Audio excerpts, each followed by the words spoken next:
Éternel notre Père, je veux te dire merci pour ce moment.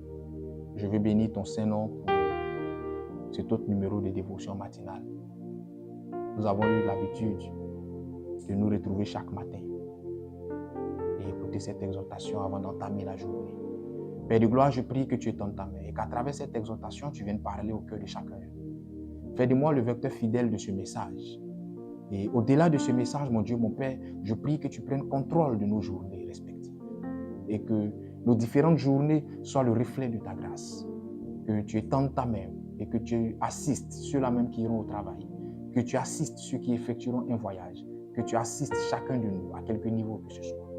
Je prie que tu viennes maintenant par-dessus tout nous aider à pratiquer ce qui nous sera enseigné pour la gloire de ton Seigneur.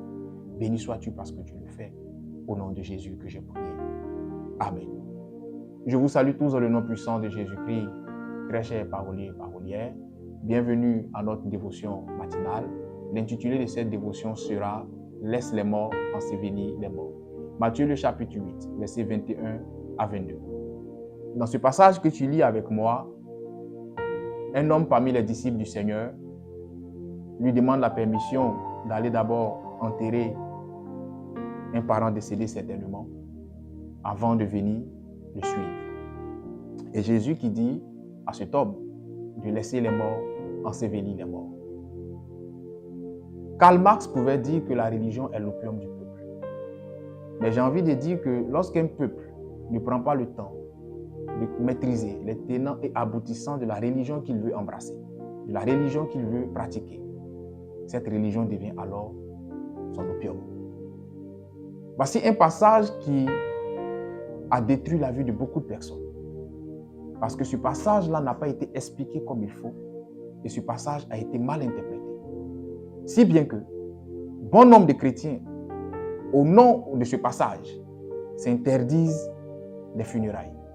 Bon nombre de chrétiens, au nom de ce passage, refusent d'enterrer des parents décédés ou se contentent de les enterrer, permettez-moi le terme, de manière bizarre à la vue douteuse, parce qu'ils estiment qu'il faut laisser les morts ensevelir les morts. Tu sais, la mort est une tontine que tout le monde prendra.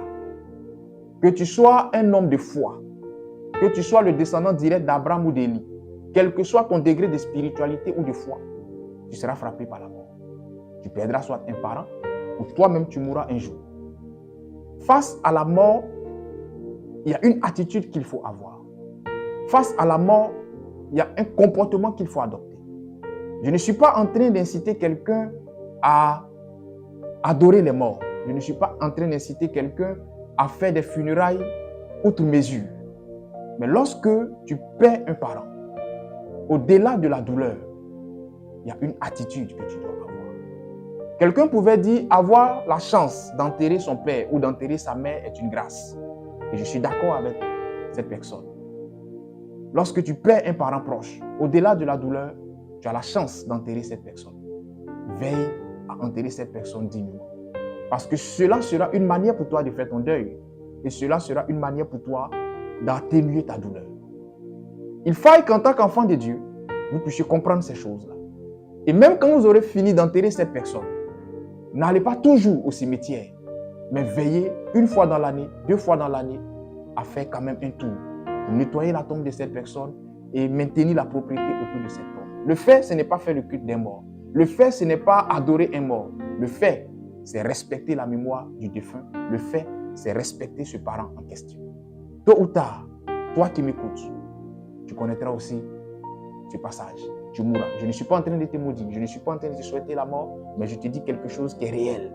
Tôt ou tard, tu mourras. La Bible déclare qu'on vous mesurera avec la mesure avec laquelle vous aurez mesuré les autres bien serrés, secoués.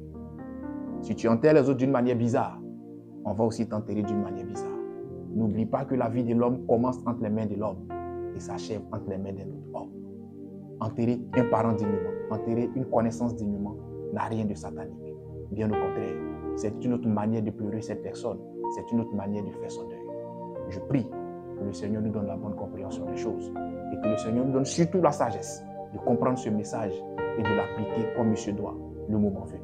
Je prie que ce moment arrive le plus tardivement possible. Que le Seigneur te bénisse et que sa grâce soit sur toi.